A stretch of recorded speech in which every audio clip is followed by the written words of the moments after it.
What's up everybody, today I want to talk about one of the best Necromancer minion builds for the endgame in Diablo 4 Season 9, and it is a Shadow Mage build. Now this build sacrifices skeleton warriors and golems to fully empower our Shadow Mages. We get over 10 of these and they just destroy everything. I'm going to show here Torment 4, pit runs. This build is perfect for farming, for pit pushing, for bossing. It pretty much has it all because the damage is just so high that you just breeze through everything. And I'm going to show how to take this from level 1 with a leveling version and then all the way to Torment 4 endgame once you have the uniques with an endgame version of this. So let's get straight into it. Okay, so let's talk quickly about how this build works and why it's so good at endgame. It's all down to the new unique, the Hand of Naz. Now what this does is you sacrifice your skeletal warriors and you sacrifice your golems, and for every one you sacrifice, you get additional skeletal mages. Not only that, but every time your skeletal mages attack 25 times, they upgrade into a skeletal Arch-Mage. So they're like an evolved form of these mages. And they just delete everything. They are so strong, and they just, even in Torment 4, they just melt elites, melt bosses. And then everything else we take in the build, you know, every single aspect, everything in our passive tree, every ability we cast on our bar is either weakening the enemies and making them more susceptible, making them vulnerable, things like that, or powering up our mages. And that is the whole build. We are just moving around from pack to pack, making enemies weaker, making our skeletal mages stronger, and they do all of the work for us. Okay, so that's all about the end game, you know, the Hand of Naz, the big, you know, evolving shadow mages, that's all end game stuff. But let's talk quickly about how to level this build from 1 to 60 and, you know, how to play it while leveling. So here's the full build guide, you know, it'll be linked down below. But you can see here there's two variants. There's a leveling 1 to 60, and this build uses skeletal warriors for defensives, skeletal mages for, you know, extra damage. And then it has, you know, no uniques. It's very straightforward to play while leveling. And then there is the endgame version. If you click on this, skills change over, the skill tree changes. You know, we sacrifice our warriors and we just go pure mages, and we have the new uniques built in. Now, when you would switch over to this is when you have the uniques. This build requires all 3 of these uniques to play pretty much. I mean, you can switch over as soon as you get the Hand of Naz if you want. You don't need the Blood Moon Breaches, and you don't need the Ring of Mendelin. I played this for quite a while in Torment 2 and 3 before I had the ring because it just wasn't dropping. However, it's really good to move over once you have these two specifically, the Naz and the Ring of Mendelin. So now let's quickly talk about what the leveling build looks like. So while leveling, this is your setup. You have Reap when you're out of Essence, you have Blight as your big damage, you have Corpse Explosion, and we changed this so it deals shadow damage on the ground. You hard cast Decrepify because we don't have the unique that auto casts it for us. We use Soul Rift for big damage as our ultimate, and then we use Raise Skeleton to raise skeletons and, you know, buff our skeletons every time we use it. Okay, so let's talk quickly through the leveling skill tree. So we go 3 points into Reap for you know, carving a skeleton. The Acolyte's Reap here. Reap forms a corpse under the first enemy hit, and we use those to deal lots of other damages like Raise Skeleton, Corpse Explosion, things like that. Down into here, we put 5 points into Blight, 1 point into Enhanced, 1 point into Supernatural. This gives us increased damage and gives us our minions increased damage. And the 5 points in Blight is a significant amount of damage while leveling. Now this does start to fall off when you get to endgame. You know, it doesn't scale as well, so we do drop this down. But while leveling, 5 points is good. 1 point here, 3 points here for increased damage from our core skills. Next section, 5 points into Corpse Explosion, significant amount of damage. It's a big AoE. This here to increase the radius, and then we go for Blighted to turn it into a darkness skill, which is, again, this build is all about darkness, shadow. If you don't know what corrupting is a dot from shadow spells. So the same way that you have poison and poisoning, or fire and burning, you have shadow and corrupting. So that's that terminology if you've not played a build like this before. We go 3 points into Fuel for increased damage after using a corpse, 3 points into elite damage, and 3 points into skeletal warriors. We are balancing our damage and our minions damage all the way through here. We go 3 points into every passive here apart from this one. This is good, you know, movement speed, damage, and then increased damage to enemies that are cursed. 3 points into there to increase our skeletal mages. We put 1 point into Decrepify, Enhanced, and Abhorrent. And the only reason we do this is because we get increased damage to enemies that are cursed. That's the main reason we do that. Down here, we take this cluster of darkness buffs, pretty much everything apart from this, just 1 point into this, 3 points into the rest. Down here, we 5 out of 5 Soul Rift. It's just a big damage. It gains us Essence, which is perfect while leveling when you're struggling with Essence regeneration. 5 points in there, one, you know, of the extras. We get 3 points into Finality for increased damage after casting the ultimate, and then we put what points we have left into the minions. If you want to go more minion heavy, you can. If you want to go more, personal spell casting heavy, you can. I went for a balance while doing this. I thought this was a good one, 1 and 3. You're going to have 7 minions, so summoning damage is pretty good. And then for the thing here, we go Shadow Blight. Shadow damage afflicts enemies with Shadow Blight for 2 seconds. Every 8th time they receive shadow damage, you or your minions, while they're affected by Shadow Blight, they take an additional 200% damage. It's significant and it fits the build perfectly. If you wanted to move this to be more minion heavy, you could go with Kalan's Edict, but I like the balance. It felt very strong while leveling. But that's kind of the leveling variant of this. And then in terms of the aspects while leveling, I will say don't worry too much while leveling. You're just equip the strongest piece of gear you have. If the item level is higher and it has a good aspect, equip it. If you do find some really good aspect, then use it. If you're brand new to Diablo 4 and you've never played a build before, there are some aspects that you can find in dungeons, like this one that unlocks from completing Alderwood in Scotland. Other aspects you have to find on an item, break it down, and then re-imprint it on another item using the occultist. So that's kind of how these work. While leveling, don't stress too much. I've just tried to show here a good range of ones that you can use to increase our damage, and they are ranging between increasing our minions damage and increasing our shadow damage. So we have things like the Void, which increases like a Blight pull in. We've got Occult Dominion, which gives us skeletal warriors, skeletal mages, Bloodgetter, so that when we have skeletal priests, they make us stronger too instead of just our minions. Minions gain damage reduction with Hardened Bones. Aphotic, priests empower the warriors to deal shadow damage. Frenzied here, which every time your minions attacks, they get attack speed. Reanimation to increase minion damage. Decay, which triggers our Shadow Blight to deal more damage. And then Shade Mist, so they deal corrupting damage to enemies around them, which we just talked about. Corrupting damage is our dot coming from shadow damage. So that's the setup. I've talked a bit more about like some additional tips here and why we put things where we put things.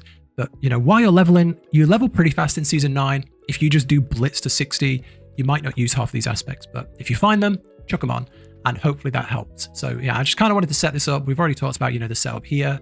Don't worry about gems. Don't worry about, gear and stats and all that stuff. Just throw your aspects on, speed through the levels, and then switch over to the endgame variant once you're ready. Okay, so now let's talk about the endgame version of this. Let's talk about the endgame skill tree. So we'll go in-game to show this. So on the skill tree, you move over from casting with your your main abilities and having that mix between shadow minions and our shadow damage, and we go full shadow mages. Everything is about making our shadow mages stronger. We don't really worry about our personal damage. We just want to debuff the enemies and buff our minions. So on the basic skills, we don't take 3, we just take 2. We go 1-1 to unlock the second section. In the next section, you want to get 1 point into Blight. The reason we want Blight is because if you come along here, Enhanced Blight, the radius is increased, and then when we get to Supernatural, your minions deal 20% increased damage to enemies within Blight. So we want to make sure we're blighting enemies to buff our Shadow Mage damage. I put 1 point into there so it has a chance to form a corpse at target location, because just extra generation is good.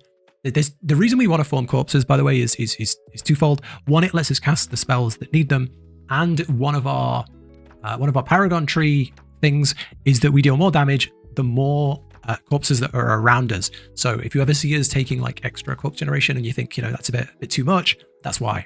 So next section, we go 3 points into Grim Harvest to gain essence. We go 3 points into Fuel for increased damage after consuming a corpse. We go 3 points into Titan's Fall for increased damage to elites.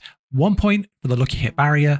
And then for the skills, we go for these here. We go for Blood Mist. Now, the way this works is once you get into like the late torments, we're not the main player here. Our shadow mages are the main player. This makes us invincible. It makes us invincible for 3 seconds. So if you're on like a boss, say you're on Belial and he slams his hand down, this can save you. If you're, surrounded, you get walled or you get trapped, this will save you. On top of this, when you get to Ghastly here, it now becomes a mobility skill that spawns a corpse every second and applies vulnerable to enemies it passes through. The way this works is you pop Blood Mist, and I showed it at the start, and you just run through all the mobs. Tons of corpses spawn, everything's made vulnerable, and then, as you're doing that, you can't attack, but your shadow mages are just going hard on all these enemies. So it's a really good skill, especially like endgame. Down here, we go for Bone Prison. We go 1, and we go for Dreadful. This is good because 1, as we pop it, it makes enemies vulnerable. So we have 2 ways to make enemies vulnerable. They're made vulnerable and they take increased damage. And here, it increases our cooldowns, which is really good. And if you can time it well with corpse tendrils, we suck in the enemies, and then you can trap them in the bone prism. It's over. They're done. They're done for. Down here, we take every single passive. You know, we go 3, 3, 3, 3, 3. The big one here, the juicer, is Skeletal Mage Mastery. You can see I've got 11 points of it coming from gear. This increases your Skeletal Mage damage. So this is the big juice one. I only have 1 point in this. I've got 4 coming from gear. You just want to put 1 point into Decrepify, 1 point into Enhanced, and 1 point into Abhorrent. The reason we take this is pretty much the same as why we took it while leveling, is that, you know, we deal increased damage to cursed enemies. Now, we don't hard cast Decrepify. Decrepify is not on our bar because of our hands. No, because of our legs, our blood moon breaches. Your summons have a chance to inflict Decrepify when they deal damage. So we don't need it on our bar. They will just, you know, manually cast Decrepify. So we may as well put 1, 1, 1 to get this additional, you know, bonus to reduce our cooldowns. So that's why we do that. Next section, we want to get the corpse tendrils. Now we drop away from corpse explosion because the damage doesn't really scale that well into endgame, and we go into corpse tendrils. Corpse tendrils pull enemies in. We go for enhanced, so they are slowed, and then we go for plagued, so they are made vulnerable, which is really, really good. Then you can go for these little cluster here is pretty good. 3 points into there. Damage enemies with the darkness skill increases the shadow damage they take. And then terror, you deal increased damage to crowd controlled enemies. Now down into the final section, we move away from Soul Rift and we go into Army of the Dead. Now, this is one of probably the most controversial choices, because if you look at a lot of endgame builds, they're using Soul Rift. Now, there's kind of two reasons we're not. One is because we're trying to fully play on the minions, and two is because it's just so punishing if you misplay. If you're running Soul Rift and you mess up, say you're doing a pit and you mess up and you die, you respawn with no minions. Then you've got to find some corpses somewhere and resummon all your minions. While you're doing that, all the elites are hitting you, and it's so hard to recover from a bad position. Whereas if you have this, you just press it, all your minions are resummoned. So it's so much better. If you want to start running like 100 plus pits, maybe that is the play to move over to Soul Rift for more damage. But definitely my favorite is this. It clears T4 so easy. And what does it do? It gives us damage. So what it does is it summons all of your minions, and it sends out these, you know, these skeletal, whatever they are, these volatile skeletons, and their damage is increased by our damage. So you can see it's increased by 40% of your skeletal mage's damage, and that's 200%. It's maxed. So, you know, we definitely feel that. Then down here on the passives, 3 points into crit and 3 points into death defense, which increases the defense of our minions. And then the juicer, just as we took skeletal mage up here, and that was really important, this is really important as well. Hellbent Commander. When you have 7 minions, you gain increased summoning damage. So very, very, very important. Definitely a big damage node. And then finally, we go for Kalan's Edict, 3% attack speed and 3% increased damage for each active minion. When one of your minions dies, your other minions are enraged, which doesn't happen that often, you know, because we are constantly summoning the priests, which buff them. So that is the build. And if you're confused at any point about like stats or like why we're taking crit, why we're, you know, taking what we're taking, minions now, so if you haven't played for a while, minions now inherit our stats. So attack speed, you know, crit, things like that are inherited by our minions. So that is why we're doing certain things, you know, to empower our minions the same way. You know, you're going to have these mages that are attacking, critting, all that sort of stuff. So yeah, that's the end game build. Okay, on the Book of the Dead, it's real simple. So on our abilities here, the Hand of Naz, sacrificing warriors and golems grants an additional skeleton mage for each minion sacrificed. Right now, I've got 12, so you know this is great. So what we want to do is, of course, sacrifice our warriors and sacrifice our golems. On the warriors, we go for Reaper Sacrifice, which gives 20% increased shadow damage. Then we go for the golems, and we sacrifice Iron Golems for increased crit strike damage. So that's really, really good. And then on the skeletal mages, we go for the first one, 3% increased damage for each active shadow mage. And like I say, we got like over 10, so that's significant. This feels good while leveling, but this definitely ramps up better once you have the Hand of Naz.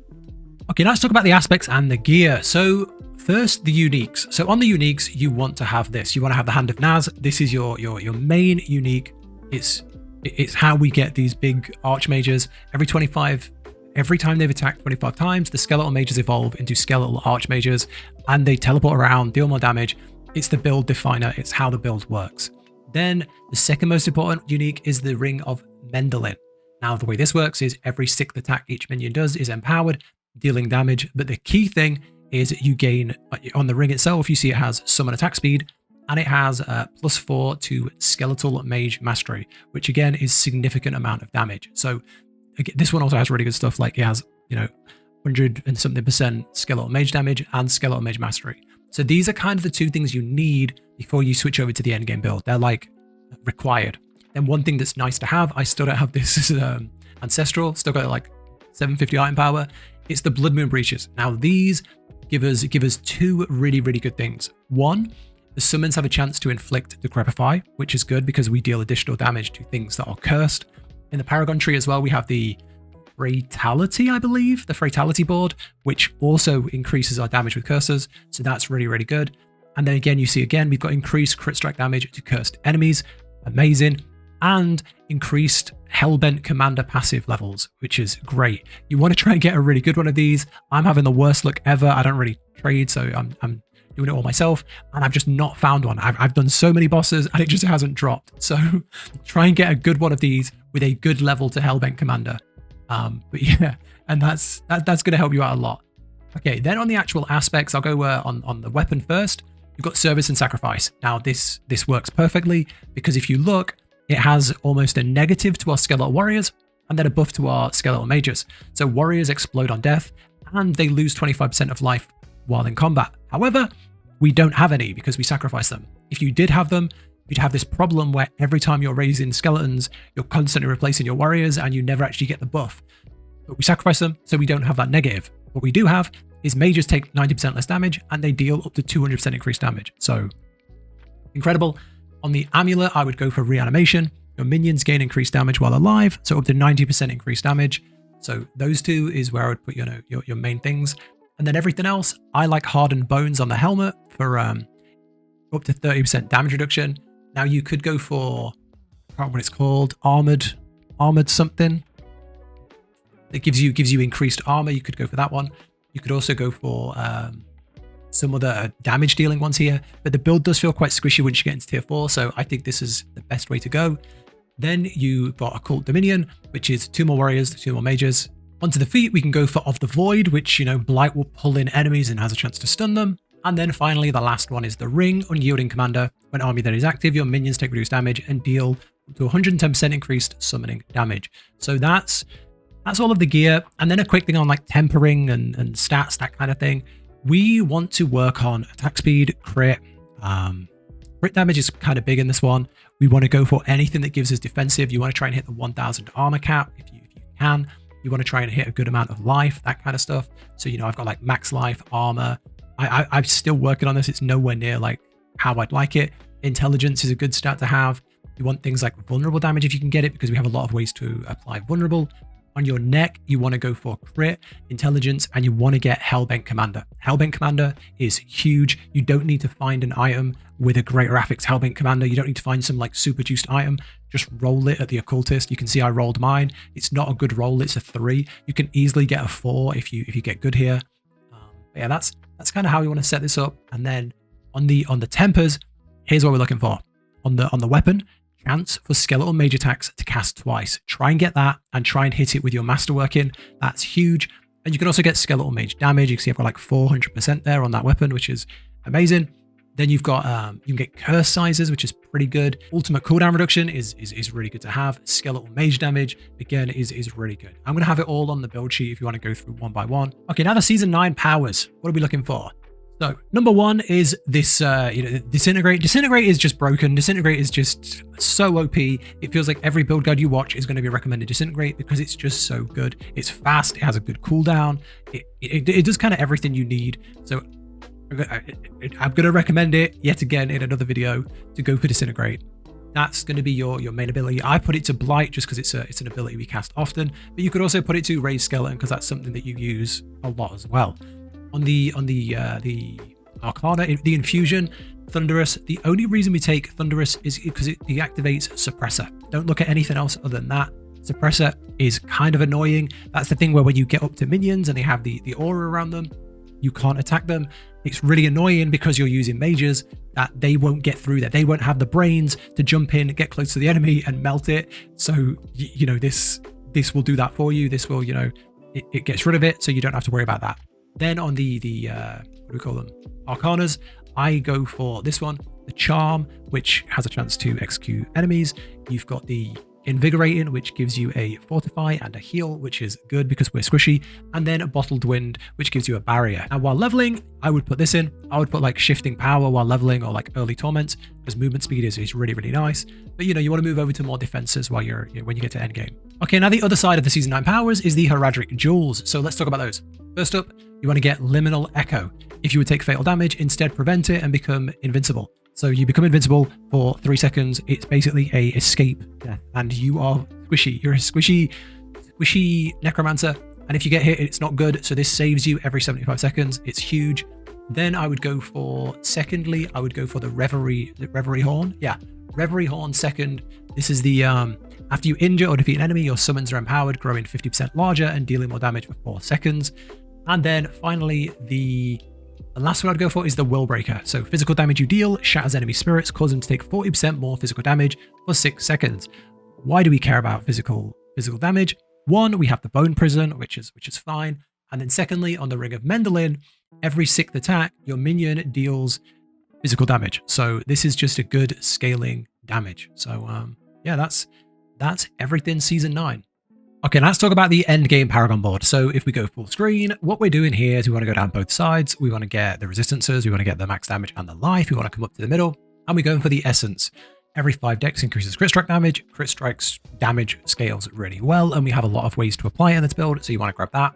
And then get all of the good nodes around it, you know, the damage and the extra damage, the damage to elites, that kind of stuff. On the next board, we want to go for Cult Leader and Dead Razor. So the Cult Leader board, we can drop Dead Razor in here. The reason this is so important is because Paragon nodes within the range gain a boost to their minion damage and damage reduction. And the damage nodes here, you can see are summoning damage and damage reduction for minions. So this will scale. And if, for example, like if we go in game, I can show you on the actual Paragon board. If we go to the Dead Razor board, you can see here my glyph is like not that high a level right now. It's probably in the 40s. And you can see we're getting 33% damage reduction on this node, 8% on this node. We're getting, you know, 84% summon damage, 21% summon damage. So it's significant boost on this board. So definitely get this glyph, definitely put it in here. Okay, continuing that board, you want to run around to the top and get the Cult Leader. Minions deal increased damage for each attack speed bonus they have, up to max of 100% attack speed bonus. Get everything else in here, minion armor. You've got up here, you've got skeletal mage damage, resistance. You've got, you know, minion attack speed and minion damage. There's so much on this board. You want to get pretty much everything except for the skeletal warrior damage. Now you can grab this while leveling if you still want to play this in the early torment, and then you can drop it off once you switch over to the endgame build, which drops the warriors. Okay, then you want to go up to the next one, and you want to get the Scent of Death board. You want to flip it this way around. Grab the Scent of Death node, 15% damage reduction and increase crit strike damage. We have so many scaling crit strikes that all scale to our minions, so you want to grab that. Some resistances, damage reduction, and we can go for the Mage Glyph. Every 5 int increases skeletal mage damage. So this is a big boost, and then obviously get all of the nodes around it, you know, damage to injured enemies, that kind of thing. Wrapping it back around to here, we want to come up through the summoning damage, and we want to drop onto the Flesh Eater and the Gravekeeper node. So if we go this way, you can get all of the resistances, you can come along, you can drop in the Gravekeeper, which boosts the rare nodes and gives us damage for every corpse, which makes the mist ability so strong. And this will boost, you know, these things here, which is really nice, extra damage. You want to get the legendary node up here. Consuming 3 corpses gives you damage boost.